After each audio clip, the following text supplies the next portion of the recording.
Hello everyone and welcome. Today I'm going to do a short video to talk about 6 overall tips that I have on how to improve your communication with your adolescent daughter or son.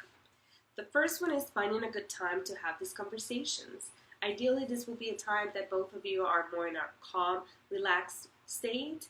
It can be during dinner time, in the afternoon after they complete their homework, while cooking the dinner, and just find a time for your family that works and try it and kind of see if it works. It's all about trial and error, right? The second one would be about respect. So they are most likely used to hearing the word of the importance of respecting adults, respecting the parents, respecting the teachers, respecting everyone. And a lot of times during adolescence, they start demanding this respect back if they're not feeling that they're getting it. So one way through communication that you can model this respect to them, and also as the way for you to model of what you want for yourself, is if you start having a conversation and they verbally or non-verbally let you know that they don't want to talk about that or they don't want to talk at that moment, to leave that, to give them that space and don't force that conversation. That would eventually, hopefully down the road, help them see that you respect them, and when they want to start having a conversation with you, hopefully they start opening up more. The third one is having a combination of open-ended and closed-ended question. So a closed-ended question, it's one that usually elicits more responses like a yes or no or something very specific. For example, do you like your lunch today at the school? An open-ended question is more broad and it's usually very good to start a conversation. Something like, how was your day today?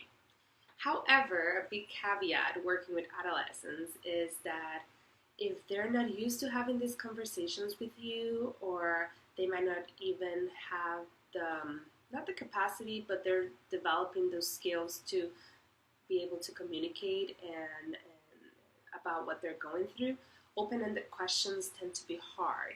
And some of the responses that you might get might be something like, I don't know, fine, and all those kind of responses.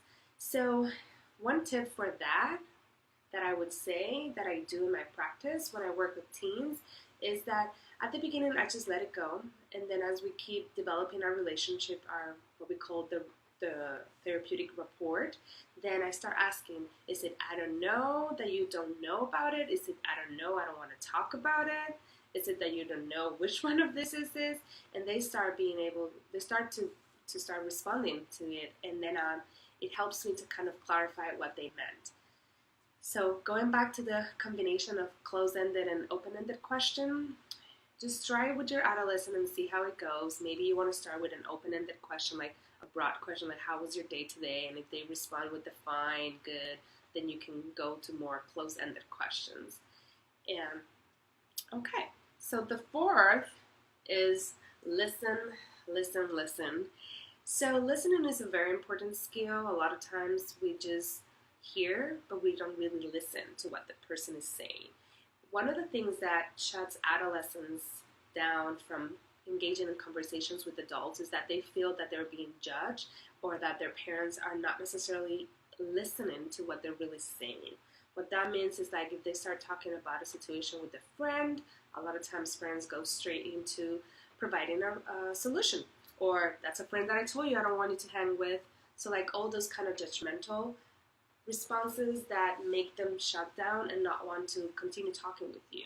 So as a psychologist, this is a skill that we get very trained in, but for parents, I strongly recommend that if you have an adolescent that is talking to you about their friends, school, or whatever, just listen to them. Listen to what they're really saying, and one way to show them that you're listening is reflect back a simple statement that shows them that you were listening. For example, if they talk about a situation in school, about how hard it is in a class, instead of going into the, well, you should study more, or this is what you should do, a response like, oh, I hear you. What you're saying, it sounds like it's really hard. And if you want to even go deeper and develop more of that relationship, and you want to share a little bit about how hard it was for you as well, then you can just do that. And that's just a moment to just talk about how hard it is. It's not a moment to talk about solutions.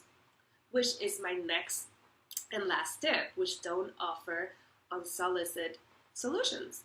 So one way that shuts them down, like I was saying, besides being the judgmental part, is that they feel like whenever they talk to their parents, that they're always going to get a solution. And a lot of times, if they're developing those independent skills, they don't want to hear that unless they ask for it. And one way to limit this or decrease this would be to ask them. And for you to ask them, I have some ideas that might be helpful for you. Would you like to listen to them? And if they respond no, then let's go back to tip number 2. Respect them. Then just don't offer it. And this helps them again to show them that you're respecting them. And the hope with this is down the road, as you keep developing the relationship and start developing those conversations with them, and down the road, they might ask you, they might seek out some of those solutions.